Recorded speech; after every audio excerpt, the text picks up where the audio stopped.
Welcome back, ladies and gentlemen, to my YouTube channel. We are going to be jumping straight into the content today. What we are going to be doing is returning to the spot of Carly's accident. If you've been following along with our journey, basically like the last month, it has been chaos for Holmes Racing. And unfortunately, not good chaos. If you kind of just take like a look behind me, there's some junked race car parts. We have been working our tails off just to stay on track this season, but things have not really necessarily went our way, and that is for both the 18T and the 22C, which is my younger sister, Carly. Now, Carly had a vicious crash at the Cottage Grove Speedway. She flipped off of turn 1, got together with a lap car while leading with just like 2 laps to go, flipped violently off turn 1, which there's no catch fence at Cottage Grove, and she cleared like there wasn't really anything blocking it, but she basically flipped down about 20 feet into this hole into a creek bed, which is off of turn 1, which kind of runs right by the track. She smoked a huge tree and just landed in all sorts of bushes and sticks and brush, and actually landed on her side upside down.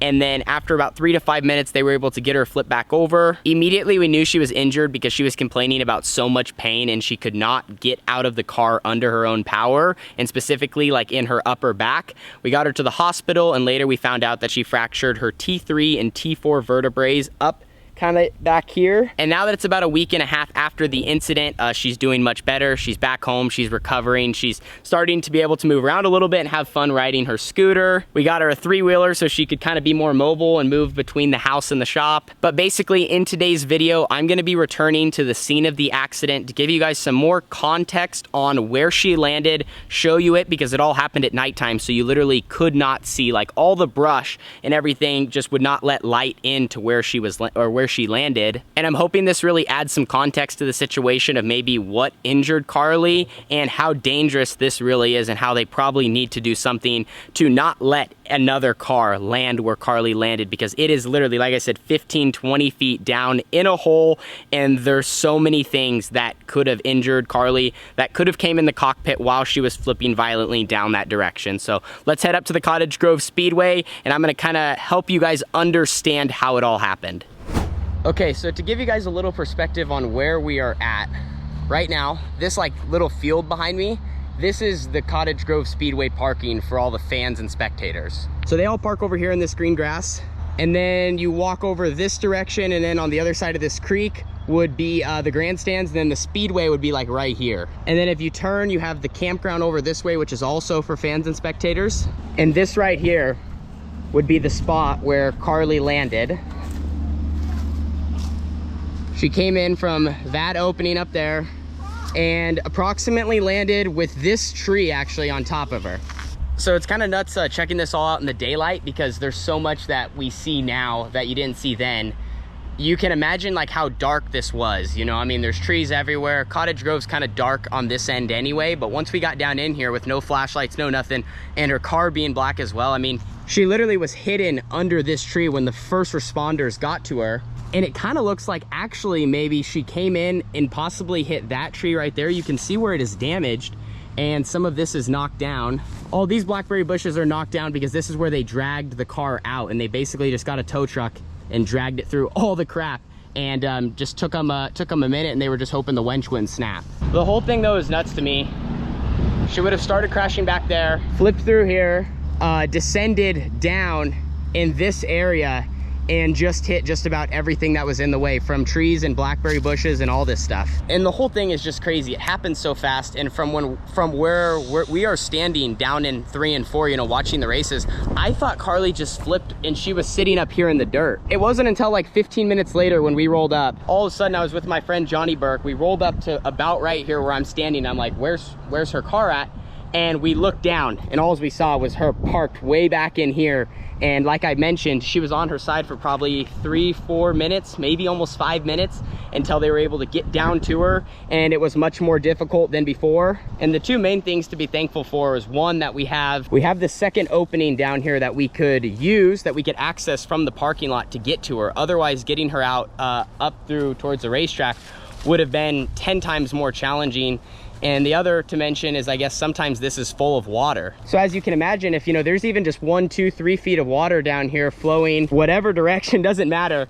that could have gotten real bad in a hurry, you know, with how much pain Carly was in, and being on her side, she would have obviously been soaking wet, and if she's underwater, she would have had to climb out or get assistance to get out to literally, you know, not drown. Obviously, just about everything came off the car when she crashed as well, you know, rear arms, radius rods, bird cages, tires, just literally everything decided to dismount itself and come off, and all those parts were just laying throughout the forest. And we even found Carly's steering wheel like right here approximately under the mud when it was all said and done, and we were trying to make sure that we didn't forget anything here at the track. And then a couple other people came the next day and double checked it all, but luckily we just had a lot of help, and you know, a lot of people that were there to assist Carly. My dad was one of the first, a couple track people, and then just a lot of other crew and spectators and parents that got over here as fast as they could, not only from the track side but from the pit side. And then they called 911 and got the fire department here and ambulance and all that, because you know, they had used the jaws of life, which was tough down in this hole. We actually had the tallest guys we could hold it, and Carly's car is sitting about right here. My mom's in the front, and they almost had to like hold it above their head because it was super heavy, get that halo off, and then, you know, put the backboard right behind her back and get her out up through the top. But yeah, so that's the crash scene in the daytime. Came down through here, landed over that way, had a tree literally. There's actually, at one moment, Carly literally said, "I have a tree in my arm." Like, there was so much stuff in the cockpit, and she just, yeah. Like I said, I shouldn't have to go into any more detail. Like, the blackberry bushes, everything just wrapped around, just, you couldn't even barely see the car. And really hopefully, I mean, the racetrack needs to do something about this area, because it's obviously not safe. There's so many factors that could have went differently, that could have made it 10 times worse, and would have put Carly in a lot worse condition. So glad she's all right. Crazy to check this out though now here in the daytime that we can see it all.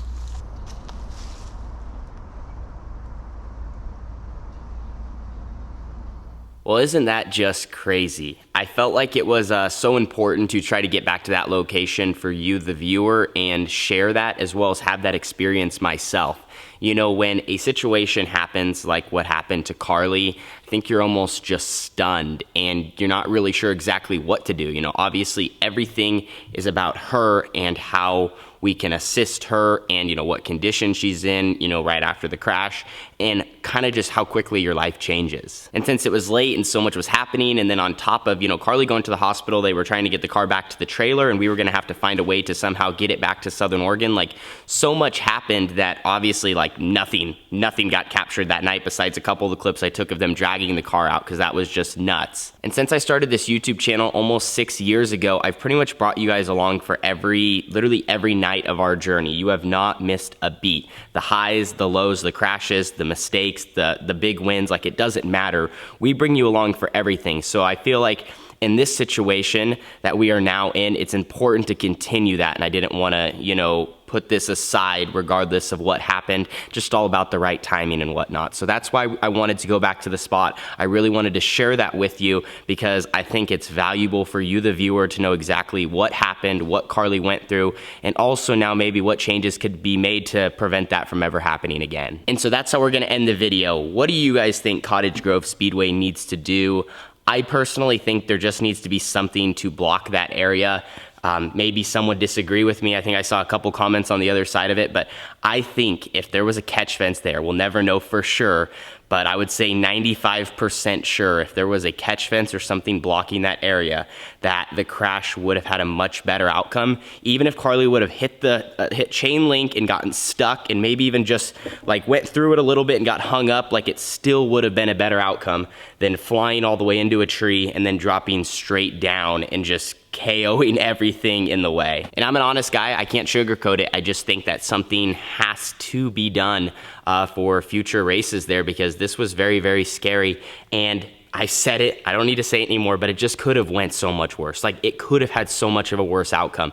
And I think when you get into that territory, you're just playing with fire, and yeah, it's just not good. So hopefully they're able to do something to protect that area and protect drivers from ending up down in the creek, literally. But yeah, hopefully you guys enjoyed today's video. Thank you so much for watching. Maybe next time Carly's at Cottage Grove, we'll also take some footage so she can see the spot back for herself. She's obviously gonna watch this, but it'd be really interesting to get her reaction, because, you know, she obviously, everything was such a blur for her. She immediately lands, she's in pain, she's trying to get out, and then she's just sitting in the seat, you know, just trying to be assisted by everybody that ran to her support to get her to the hospital. But anyway, thank you guys so much for watching. Thank you for following along with us for our journey. As I've said, this is a bump in the road for Carly, but nothing she can't handle, and it's only gonna make her story what it is. And she's gonna continue to get better and better throughout this recovery, and it's gonna be a hell of a comeback, so I can't wait to see the 22C get back to 100%. We'll see you guys all in the next one, and we have plenty of content coming your way, with the next video kind of being what is next for me and the 18T for the rest of 2022. See you guys all there.